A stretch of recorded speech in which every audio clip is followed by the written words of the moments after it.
Hey everyone, welcome back to another episode of the Podcast Strikes Back weekly show where we talk about all our favorite trailers, all the news of the week. My name's Connor. I'm joined here by Ben. Hello. And we are still Georgeless, and I am still coming to grips with the fact that I have to do intros, which I'm not comfortable with yet. Also, the tech side of things, we've been sitting here for 3 hours. It's not been good. I'll be honest. It's not been great. If it wasn't one thing buggering it up, it was another. But look, guys, we have, I'm not going to lie, a bit of a scant show today. We were looking for news throughout the week, and it just wasn't an awful lot there. But we do have a little bit of information about the new Batman casting, and we've got some trailers. We've got Frozen 2, as well as some Netflix trailers that have come out as well. Even a Stephen King one. So we'll jump onto that soon. But as always, we'd like to start with what we've watched this week. Anything interesting, any recommends or cool things? So Ben, why don't you start us off? Alrighty. I have just come out of the cinema, actually, on my way here. I went and saw Good Boys. Oh, yeah. Also known as 12-Year-Old Superbad. Yeah. Yeah. For anyone who doesn't know, it's basically about three young boys in entering the 6th grade. And kind of coming to terms with that particular time of your life when a lot of things start changing and you start very clumsily entering a more adult world. This movie I really, really enjoyed. It was very funny throughout, but what really solidified it for me was how impossibly sweet it was. Yeah. Because the comparisons to Superbad are incredibly apt. It's the same producers and everything. But because that movie also had a really nice emotional thread to it. Yeah, it did. It was about, Michael Cera and Jonah Hill as best friends. And this is really similar in a lot of ways. But being that the subject matter is these kids who are so much younger, it's even more hilarious. Well, yeah, and much sweeter. Like, it's really cute. Just kind of being reminded of a world that we are so far beyond at this point. Yeah. That was much more naive and innocent in a lot of ways. And it was really nice to see. Obviously, this is a movie. This isn't like a documentary. But, you hear a lot of kind of alarmist things about the world that kids are growing up in these days with the internet and the social media. And it was really nice to see a movie where kids were still so recognizably just kids, even among all of this stuff, in, an R-rated comedy where they are doing things that would scare parents, certainly. But in a lot of ways, it was also just really, I don't know, encouraging and nice. Yeah, wow. And as I said, just also really funny. Yeah. And the just the gimmick of these kids swearing their heads off never got old for me.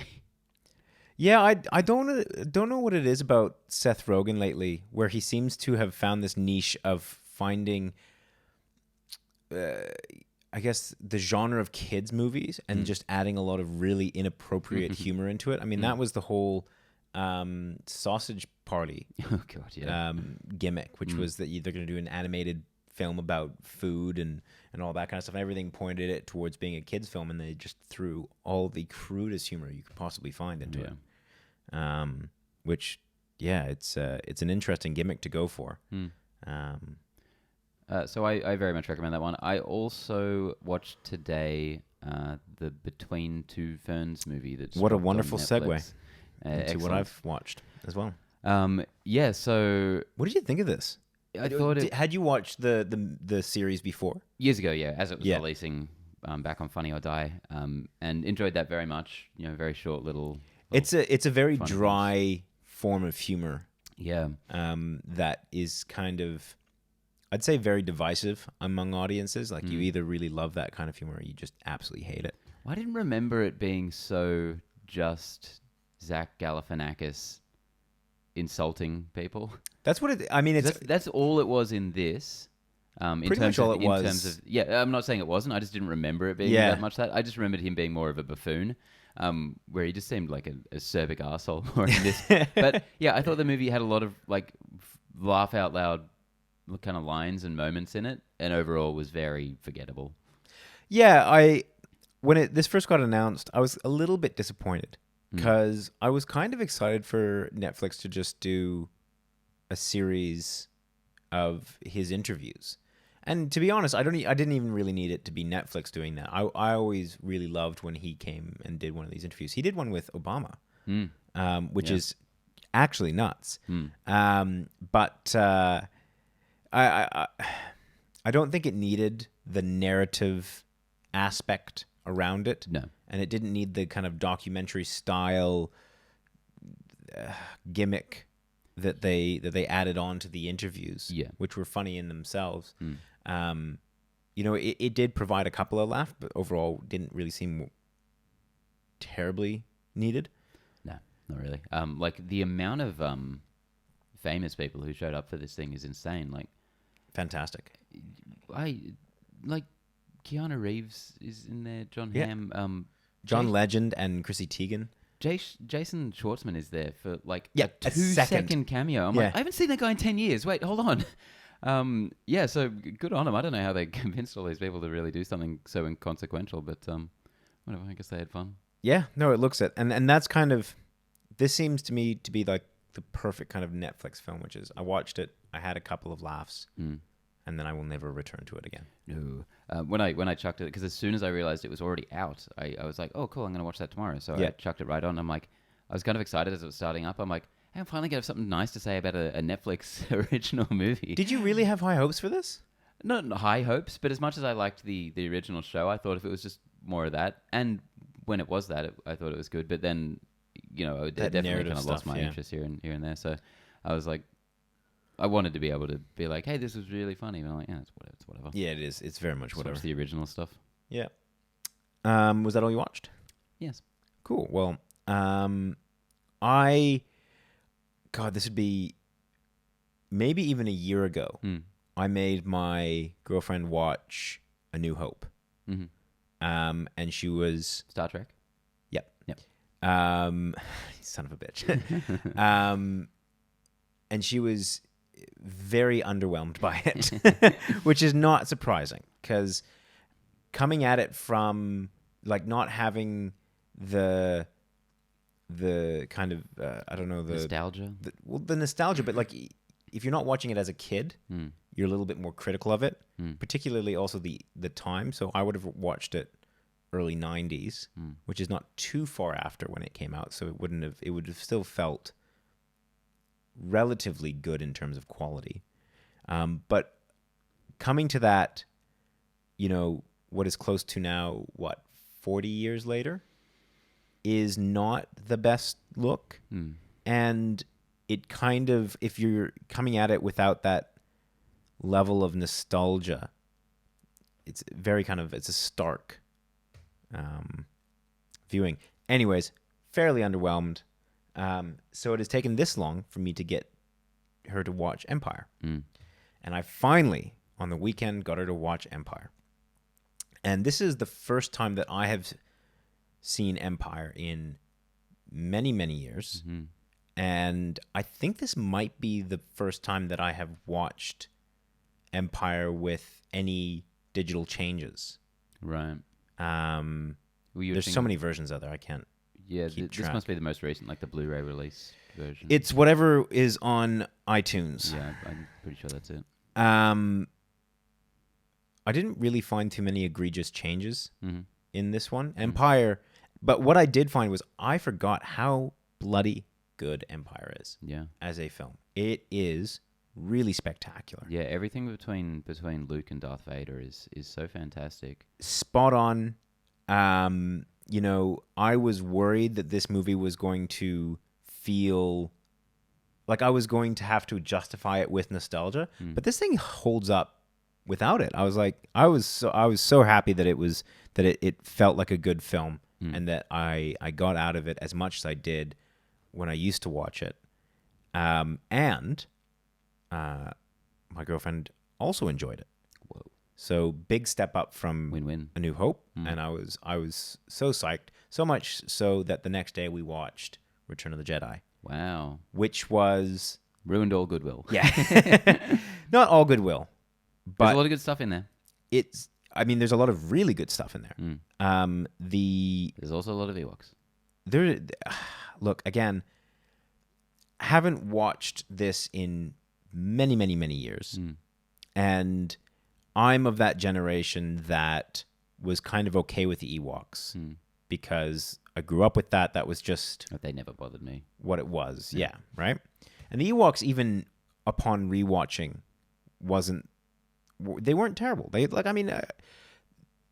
I can understand why people were upset by them, but I don't think they are the most egregious thing in that film.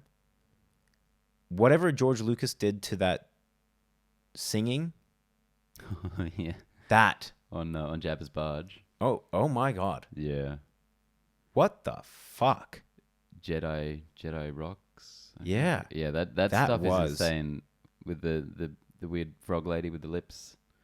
And the dude with the like the big teeth and it's this CGI mess. Like, I was watching that and I was apologizing to my girlfriend, being like, "This was not in the original. I didn't. This is fucking weird." Yeah. It was really unsettling, and it made me want to sit George Lucas down, look him in the eye, and just ask, "What the fuck were you thinking?" I just want an explanation. But not even aggressively, because I find it so fascinating. Like, actually, what were you trying to? No, mine's achieve aggressive. With this? Yeah, fair enough. But I'm actually, I just find it so like it has to be trolling. Like, he has to be fucking with everybody. I mean, he can't be that deluded. He's a smart guy. I don't know. No. Because I was looking it up. I was trying to find justifications for this shit, and the main justification for him going back and adding things, or at least the statement that he made about it, was that he wanted to make the movie that he was either constrained by budget or time or just technology. I was like, well, maybe wait a couple years, because obviously you don't have either of those three things. It was absolutely shocking. However, having said that, the things that this film does right are just really good. That final confrontation between Luke and Vader is absolutely spectacular, right up until they added no.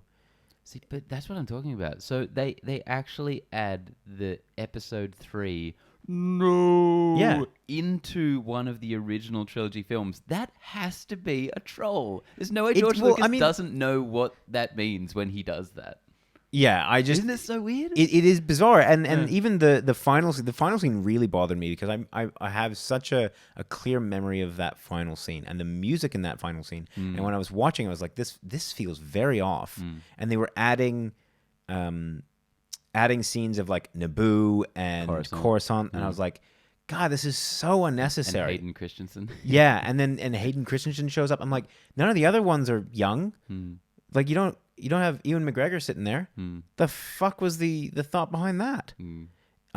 Honestly, that just the decisions that were made by Lucas on those with those changes are just they're well beyond me. And again, I sat down and I was like, I shoved my phone in front of my girlfriend's face. I was like, look, this is what it's meant to be. This is the original. Yeah. This is not the bastardized version of Star Wars. Which kind of brings me on to a point that I wanted to make, which is I hope at Disney Plus we have the option to have the original trilogy. Dude, if Disney Plus, it's all I want, underperforms in any regard, I guarantee that is their plan B. Is like, all right, original trilogy. They've got that in their back pocket. They're saving it for when they need it. I'm sure we'll see it eventually anyway, but that is going to be a hell of a draw. Yeah, it's Anyways, should we move on to the news? On to the news. I'm glad you enjoyed most of those movies. Yeah. Alrighty. First up, we've got a nice little box office update. Okay. Last week, a couple of big movies came out. One we talked about, one we did not very much. Ad Astra, Brad Pitt's new sci-fi fancy serious film. Our review's up for that. Interesting movie, interesting discussion. Check it out. Hit about $19.2 million for its opening weekend. It's on an $80 to $100 million budget. Kind of met expectations. I don't think anyone was expecting too much out of it. Yeah. And Rambo Last Blood hit just under that at $19 million, which is also at expectations and pretty decent on a $50 million budget. but worst for the series so far. That's not overly surprising. Yeah, it really does feel like interest isn't there. And honestly, just on a superficial level, just seeing Rambo without the mullet and the headband, it's not Rambo. That's just Rocky. Have you watched it? Last Blood? No. Yeah. The reviews have been very poor. The audience Of has course been responding to it pretty well, I think. No, well, the last one, which I also haven't seen, I've only seen First Blood, but the last film, everyone I think was a lot more on board with, critically and audience-wise. But with this one, even the original author of First Blood has just disowned the movie. He said the direct quote I think is he's ashamed to have his name associated with it. Wow. So not good press. I mean, that's a pretty like how bad would this movie have to be for him to this be the movie that he disowns the franchise with? Well, I think 2, 3, and 4 were so far removed from what the original Rambo was about. Yeah. That it's kind of like now you're going to be all high and mighty. Well, from jump what I on that understand, horse? this one is not only opposed to the ethos of the original novel, but also just a much worse film. So I guess I don't. For all I know, he said that about every other one. Yeah. But The Weeknd was won by the dark horse at $31 million. Downton Abbey, the movie, fucking blew everything away. Which, to be honest, I'm not over. That doesn't surprise me at all. Well, it around doubled expectations, I think, which is pretty damn huge. But no, it's a very popular franchise that I know nothing about. Nothing. Except that it was mentioned in Iron Man 3 as something that Happy Hogan likes to watch, and I think there was an actual clip in it. So I have seen some of it, but that's it. By proxy. Have you watched Downton Abbey Never. At the cinema? I know that it's a major pop culture kind of thing, but I've never even seen a clip of it, I don't think. I know Dan Stevens, one of my favorite actors, came from there, so I guess I am grateful to it in some way. Yeah. No, but it doesn't surprise me considering how large it is in popular culture. Yeah, no, not surprising at all. So soft opening for Ad Astra, we just mentioned, without spoiling our review. How are your feelings on that one? Right now? Not surprised. I never thought that this was going to make money. This might. There's a chance that this will come through as a kind of a cult classic.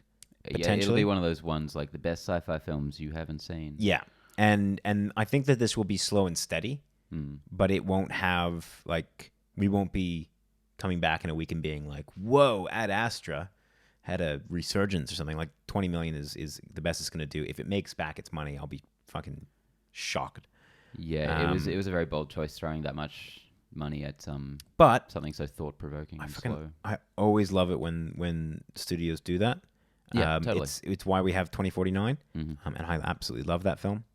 Bit of a side note, we had someone that brought up an interesting issue in the comment section of YouTube. I know that's a bit of a loaded statement, but was it the fact that we're soy boy cucks? Yeah, no, it wasn't. We haven't had that in a while. It was basically defending Lion King by saying that because it had made so much money, because it's in like the top 10 highest grossing films of all time, that was by proxy, like that was a certification of quality.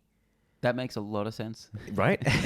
And I lost my mind a little bit, and I actually went and found I downloaded the top 100 critically rated films from both IMDb, Rotten Tomatoes, Metacritic. By the way, some wildly different rankings on there. But then also took the top 25 highest ranked films in terms of gross worldwide, as well as adjusted domestic. And I was actually a little bit surprised to see how few movies that are kind of critically in that upper echelon are also in the upper echelon of money made. And it kind of solidified the idea that money does not equal quality at all. Yeah. Most of the worldwide gross, or the top 25, are franchise films. Yeah. Which pretty solidly puts it as IP is king when it comes to making money. Totally, and the marketplace is so much more global than it was even a couple decades ago, that it really is all about recognizable franchises and stuff, stuff that you can sell to the majority of the world. Yeah. Something that's going to play well in America, something that's also going to play well in China. They're not saying anything too, poignant or too aggressive. They're not making statements. They're not political. They're not picking sides on anything. Exactly right. So it was just an interesting point to see how little similarity there is between high grossing films and high quality films. So if you want to disagree with us in the comments, we will dedicate 5 minutes to proving you wrong. I'm like that, yeah. It was an excuse for me to get an Excel sheet up. I was like, all right, here we go. Alrighty, next up we have finally a bit of news about Matt Reeves' The Batman. Yep. Bit of casting news, which is exciting. Jeffrey Wright is being looked at for the role of Jim Gordon. We don't know if that's detective or commissioner or what have you. And Jonah Hill is rumored to be in talks for the role of the Riddler. So very interesting. First up, Commissioner Gordon, who we recently saw in Justice League, played by J.K. Simmons. Yep. Who got nice and shredded for the role and had about a minute of screen time. How do you feel about that? Jeffrey Wright from The Hunger Games, if you don't know him, Westworld. I think he's perfect. I think he's, oddly enough, he's a really good pick for that. I'm just trying to think. He seems, in all the roles that I've seen him, he seems a little bit refined, maybe, to be. I've always kind of seen Commissioner Gordon as a bit more gruff. Yes, but also, he's got that gravelly voice at least, which is perfect for it. But also, he has that really world-weary and put-upon quality that I feel like he seems like someone who... He does this well. Yeah, and you just be like, hey, Jim Gordon, he'll be like, hey.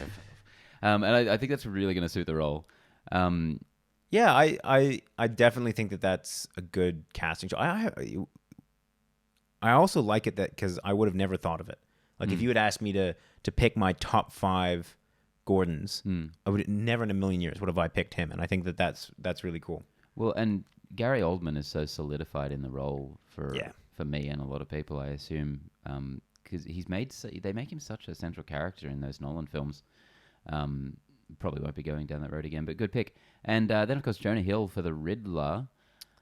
When I saw this story, it didn't mention who he was necessarily in talks for. My first thought was Riddler, because I think that's for him the best pick. Yeah, so I think that's really cool. I definitely think that with Jonah, I actually really like Jonah Hill. Yes. In terms of not only just his comedic acting, but his serious acting as well. He's so committed. So I'm usually pretty excited to see him in just about anything. For me, for better or for worse, the Riddler is always Jim Carrey for me. Yeah. So that's a hard image to get out of my head. Again, for better or for worse. And that's something in Gotham they did. They cast a guy who was just playing Jim Carrey as the Riddler. Yeah. I don't know if you've seen any of that, but it's so uncanny. Whereas Jonah Hill, I think, would be a very different take on the character. I don't see. I can't even think manic energy. I can't even think about what it would be. Like I said, I'm having a really difficult time imagining a Riddler that isn't Jim Carrey-esque. Yeah, I mean, there's so many options with Jonah Hill. Are you going to get a huge, giant, fat Riddler or a really skinny Riddler? That dude balloons like crazy. Man, he is committed as fuck. I can't remember what I saw him in last, but he was looking like, I think it was a trailer for something where he looked like almost jacked. Wow. Yeah, which is impressive. Apparently, this movie's going to have a lot of villains in it, so it's not like Jonah Hill's going to be like the main nemesis. That's disappointing. Well, no, not in that sense. I don't think they're going down that road. I think it's going to be more... I think it might involve Arkham Asylum to some capacity. Apparently, there's a lot of rumors they're also adapting The Long Halloween, which is a really classic, cool Batman story. And I think it would be more just characters popping up in a natural way, not... In a natural way. When has that worked? Well, I mean, just in the sense of like fleshing this out, like this is a functioning Gotham with all of these different figures, kind of in the way I think the Arkham games sort of do, where there will be a main antagonist, but you'll also have other guys popping up into the story. But I mean, with a game, it's a very different medium. No, absolutely. Like you can have 30 hours of gameplay, like there's multiple branches of stories that you can keep track of. A movie needs to be, by comparison, short and sharp. And I'm trying to think...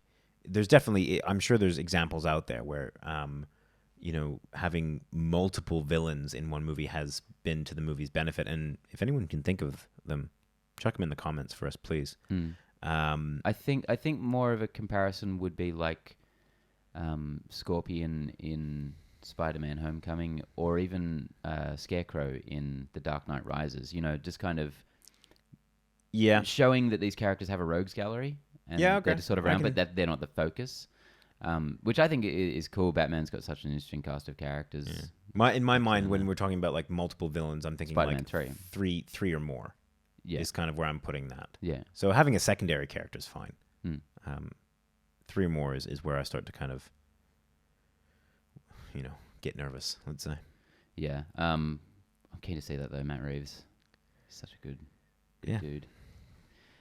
Next up in DC news, we have a new poster for Birds of Prey and the Fantabulous Emancipation of one Harley Quinn. Now, this is our best look yet at kind of the whole cast of this and the vibe they're going for. It looks fairly reminiscent of Suicide Squad in a lot of ways. That's exactly what I was about to say. Yeah. This movie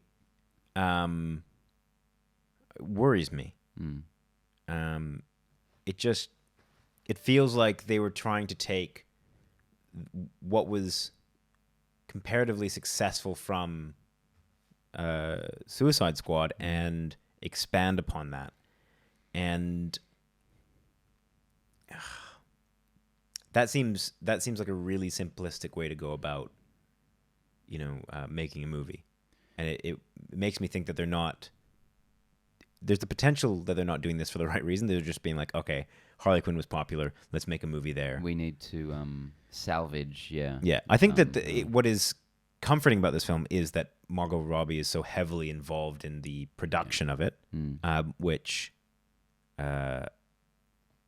gives me a little bit of faith that the character is going to be, maybe not even the character is going to be done well by, but like that the movie is going to have some level of integrity to it. Yeah. I have heard some insane script leaks about this movie that I won't reveal, but I don't know if they're true or not, but they point to a movie that could be incredibly divisive. But I think there are reshoots happening as well, so who knows if any of that will even come to pass.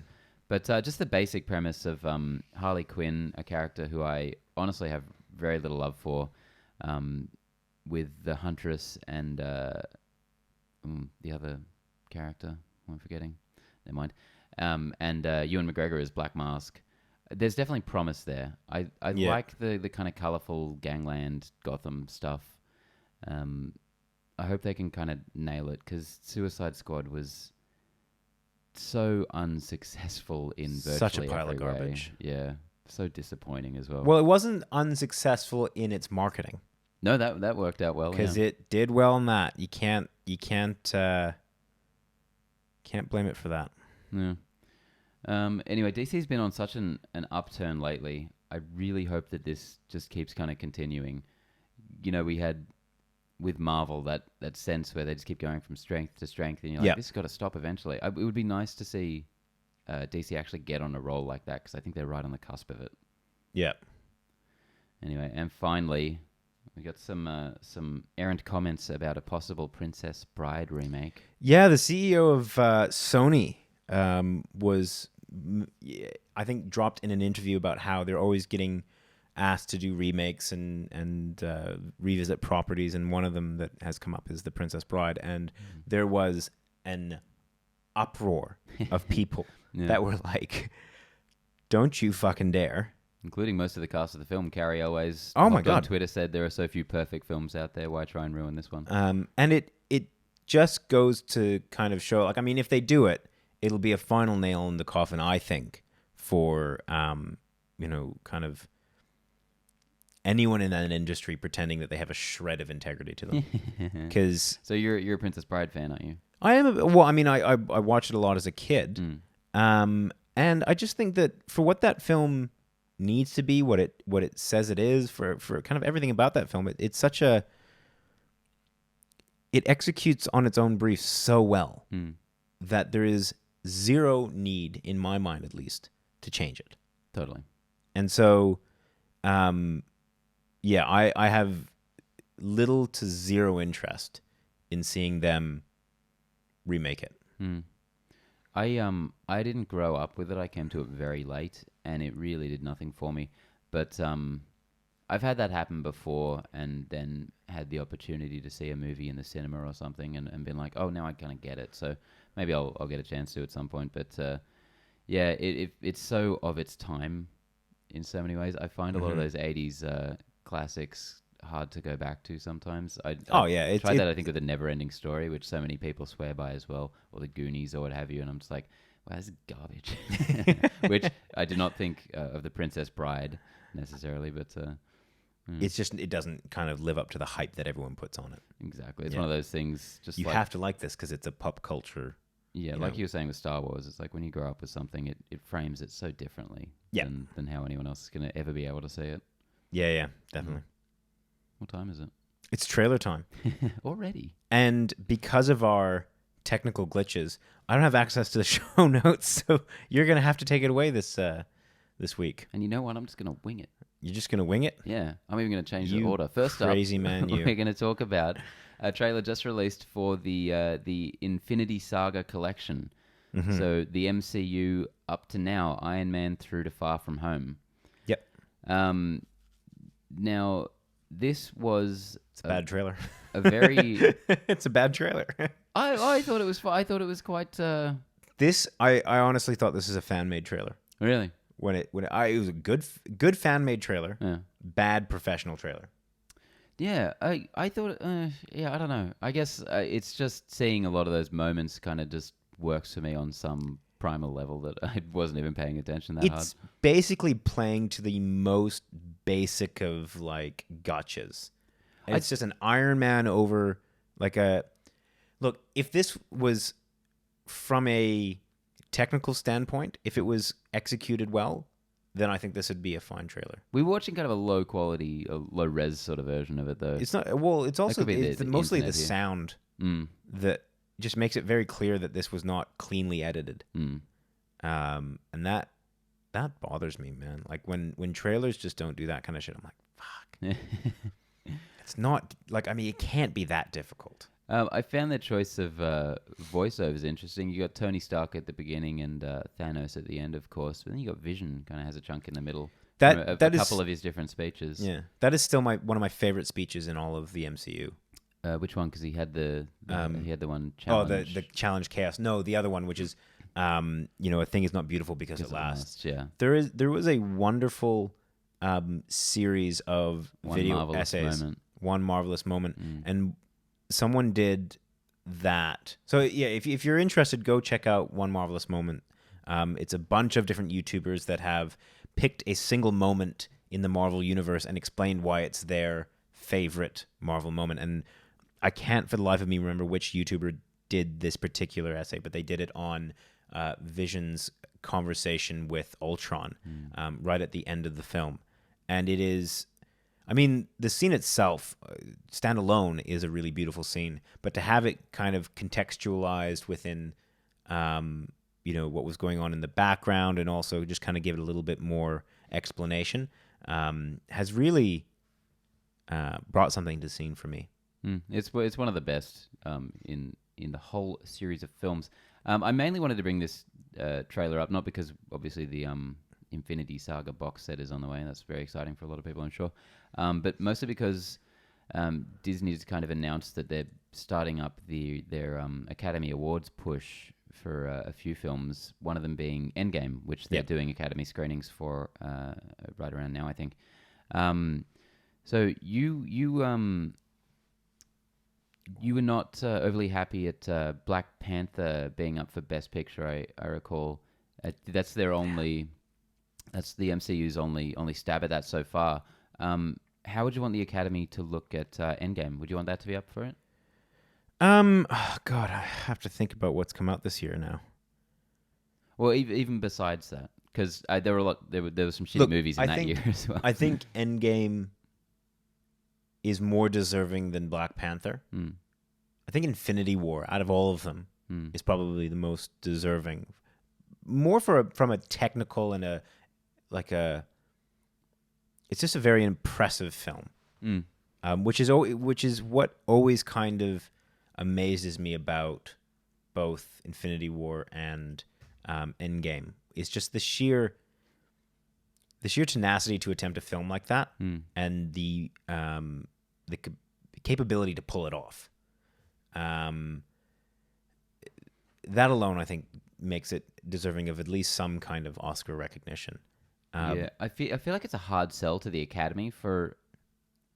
I know their demographics have changed a lot in the very recent years, but I feel like there's still probably a lot of people who don't follow these movies much whatsoever and would sit down for this one and not necessarily have seen the others and be like, okay, whatever. Well, and that's certainly something that makes it difficult because this movie is not just a standalone film, right? Totally. Like if you give the award to this film, you're kind of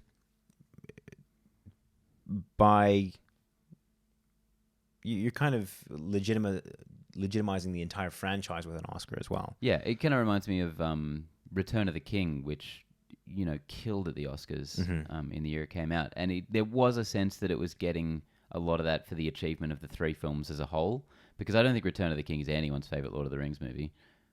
No, but I think that that's kind of legit though, like to say that this caps off a series of films that were, to be fair, shot all together.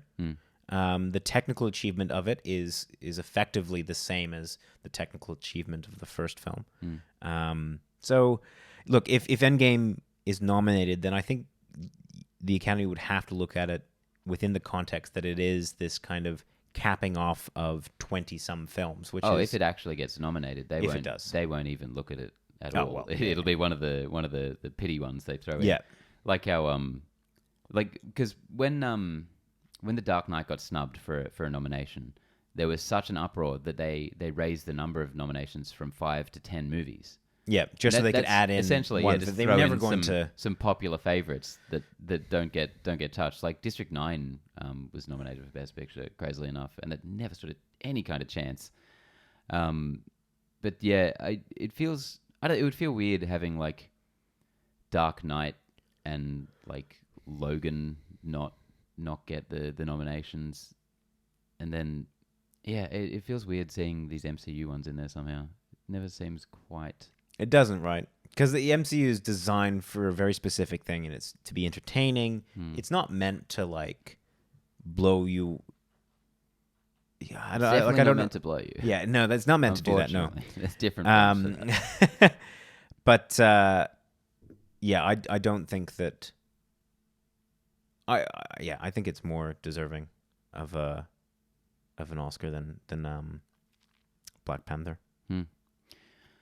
Oh well, next up in Disney making billions of dollars, we have Frozen 2. The third trailer for this one. This movie just keeps evolving a lot. Every trailer's been so different from the last. It looks wild. It looks like quite an epic fantasy film. Yeah, very much so. The first one was quite obviously just like more of a fairy tale. Fairy tale, pretty stock standard for Disney. They seem to be ramping it up. It feels odd though, to me at least. None of these trailers have really, really impressed me. The scope of them has, and what it says to the story of the movie has, but from a technical standpoint, these trailers just haven't really quite nailed it. I thought. Yeah, I'm kind of the same. I'm not a huge Frozen fan. The first one just kind of came and went like some of these animated movies do for me. Not that bloody song that stayed around forever. And yeah, these trailers for this one, I'm not like I want to rush out and see it, but I do like to see them kind of expanding. It feels like they're kind of expanding what they're doing with these animated movies. It does feel like something a bit different. It does. Certainly different to the first one. Yeah, this doesn't feel like another princess story or something. No, it doesn't. I mean, it. Yeah, I'll leave it at that. That's fine. All right. So one that we may or may not be checking out. Onto Netflix, we have a trailer for another Stephen King adaptation. Yeah. How many bloody books and novellas? When will they learn? So this one's just based on a novella, In the Tall Grass. Cool concept. Yeah, a bunch of people get stuck, lost in tall grass, and shit gets real weird. Yeah. Like I said, I like the concept of it. I've always been a fan of the style of movie where it's quite claustrophobic. I think it's always a risk, but it's a risk that I've always enjoyed, where filmmakers decide to keep the story in one setting, and quite a small setting. There's a bunch of ones that are based off of plays where it stays in one room or two rooms or something like that. But and then it's just all about character dynamics. Yeah, one that is fairly divisive among people was a Ryan Reynolds film called Buried. Oh yeah, because that entire film takes place inside a coffin. Inside a coffin, yeah. And I was surprisingly, I had quite a bit of fun with that film. I thought I enjoyed it a lot more than a lot of other people. But I just liked the fact that the filmmakers were like, yeah, let's just do an entire film where he's just buried. Yes, this one's directed by Vincenzo Natali, who did Splice and I believe Cube. Have you seen either of those? I have seen Cube. I have not seen Splice. I'm the exact opposite. He seems to be good at making fairly disturbing kind of movies. And apparently this, from what I understand of the novella, goes to some pretty messed up places, which he said he's kind of retaining for the film. So this is kind of the most excited I've been for any Netflix property in a while. I think his trailer looks really cool. I'm kind of a little bit hesitant because Stephen King, it's a tough thing to adapt, and we've seen filmmakers try to do it again and again and again and again. And it's kind of become almost this curse. It's like video game films. So I like the look of the trailer. It's that Stephen King badge of worry.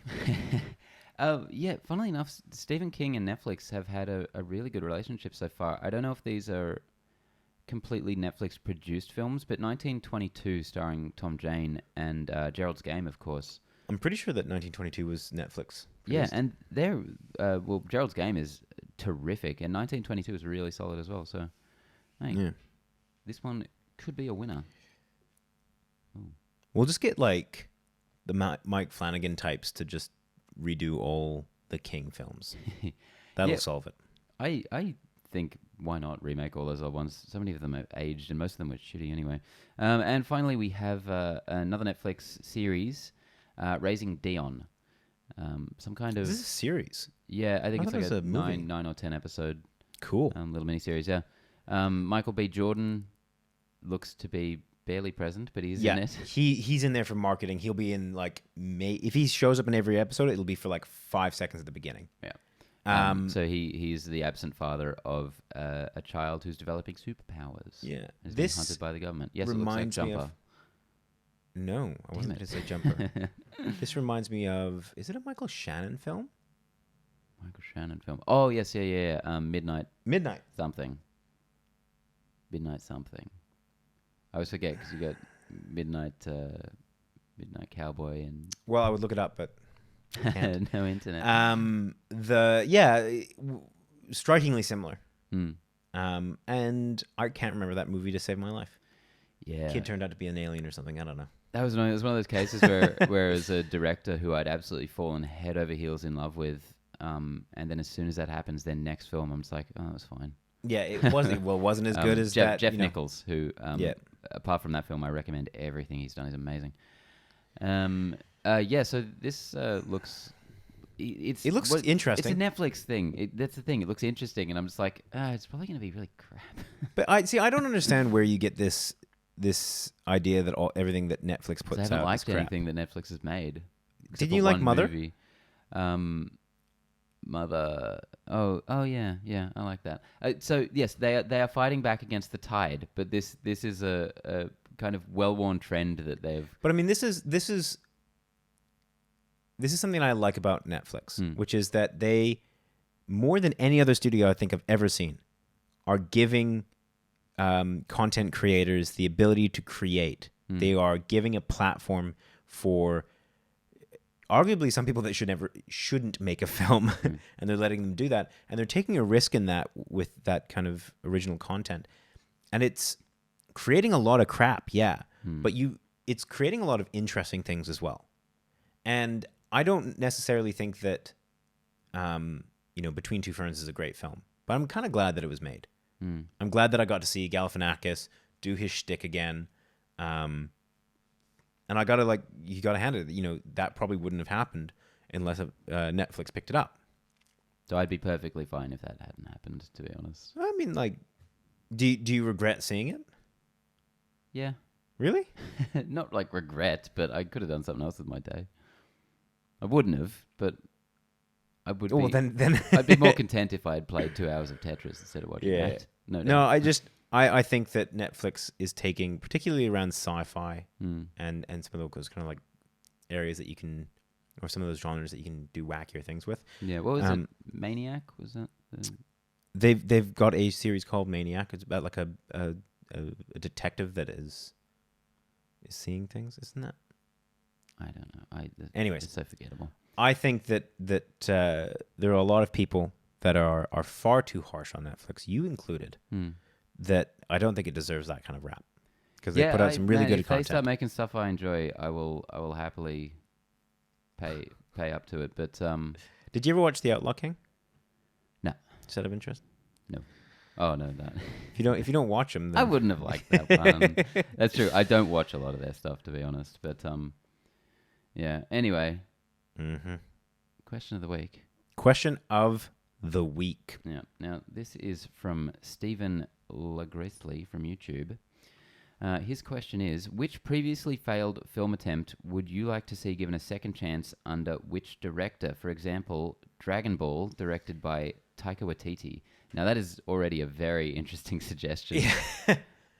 Also, I would not like to see Dragon Ball by Taika maintain. Waititi. Sorry, George. I just don't see any way that they could ever adapt that to live action. But yes. I do have one that I mentioned on the podcast a couple weeks ago, I think, which was Aragon. Oh, Aragon, yeah. Which is a film with like Jeremy Irons and some other people that came out probably close to 10 years ago. Does that sound about right? 15, maybe? Definitely not 15. I was in Australia when it came out. I think it's 20. I'm going to look it up. That movie was such a disappointing pile of shit. So you read the book, yeah? Yeah. Right. And I like that style of book, so I was pretty keen to see this come to life on the screen. It was just so bad that I would love them to wipe that slate clean and try it again. In terms of director, see, that one I find is really tough. Adapting a book to live action, you don't necessarily want... You have to really pick the right director, because you don't want them to put too much of their mark on it, because it's not... Like a Tarantino film can be a Tarantino film because he's written the script, he's crafted this thing from... the genesis in his mind onwards. And you're like, okay, good. This all feels congruent.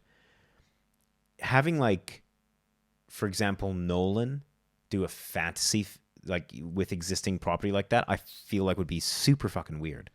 Yeah, I mean, even with, Batman, that was a non-traditional take. That was more a Nolan movie than a Batman movie. Exactly, right? So I think that... You need someone talented without too much of a personal brand. I think so, yeah. And to be fair, the name that springs to mind, and it's probably not a good choice, it's Peter Jackson, because of what he did with Lord of the Rings, and effectively Aragon is just a ripoff of Lord of the Rings anyways, so... But... Couldn't be worse than The Hobbit. Surely, right? Or The Hobbit 2 and 3. I was about to say, you're like, could be worse than The Hobbit. I was like, have you seen the rest of them? So I think that he would probably be a good pick for that. It'd make me a little bit sad that he would have been typecast into that, but at the same time, he's not doing anything else really that great, so we can get into it there, Peter Jackson. What was that movie he produced this year, that London is a car? Yeah. Yeah. We didn't see it. Maybe it's great. Aragon came out in 2006, so we were both wrong. but I was less wrong. What did I say? You said 10 years ago. Okay. Yeah, so my answer is maybe a little bit of a cop-out. Because the unproduced movie that I am dying to see, that I would travel to an alternate universe to watch, is George Miller's Justice League. It's not really the question, but... Well, it's a failed production, and I'm saying who I would like to direct it. It's a fair call. It's George Miller. Like, that movie got so far, that was cast, the costumes were done. Actually, no, you're right. That is the question, because you're talking about Justice League being the failed movie. Yeah. Okay, sorry, my bad. Also, the Justice League they released, I would say, is a failed movie. That's what I'm saying. It's a failed movie. Right, yeah. So, yeah, just the idea of the guy who directed Mad Max Fury Road making possibly my favorite fictional universe come to life. It would be wild. Is something to... Every time I watch or read something Justice League related that is, of any decent quality, which the movie was not so astronomically far from, I get so sad that we're so far from seeing that realized cinematically. Like, much of an MCU fan as I am, for my entire adult life, I've been so much more about DC than the Marvel characters. So the idea of having something of that quality of the characters I kind of care more about in my bones, it's so tantalizing. Yeah. And so devastating when they don't do it right. Absolutely. Yeah.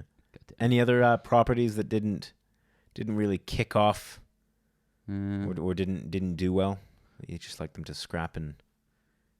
Anything for you? What was a bad film that I watched? No, that's got to be it for me. Actually, in that vein of what I was talking about before, The Hobbit.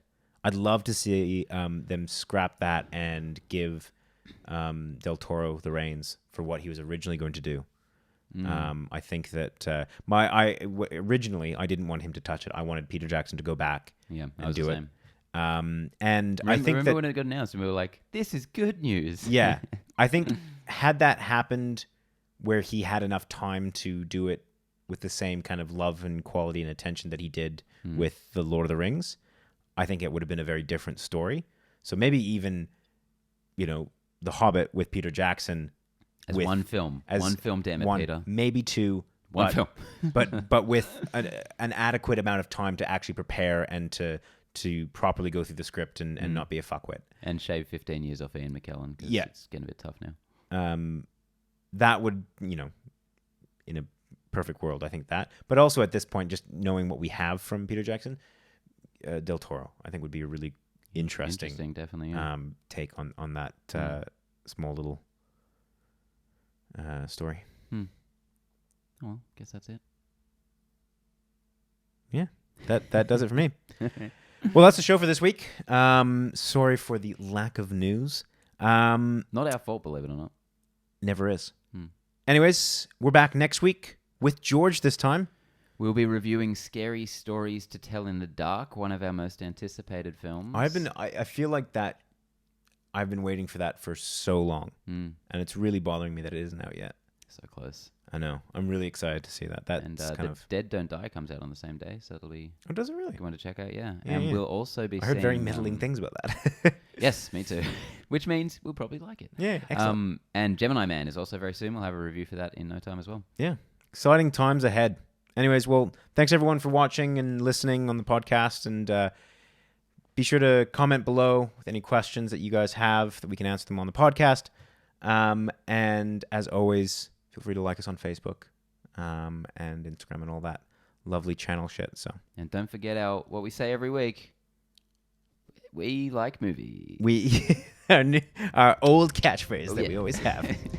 All right, everyone. Thanks, Ben. See ya. Bye. Bye.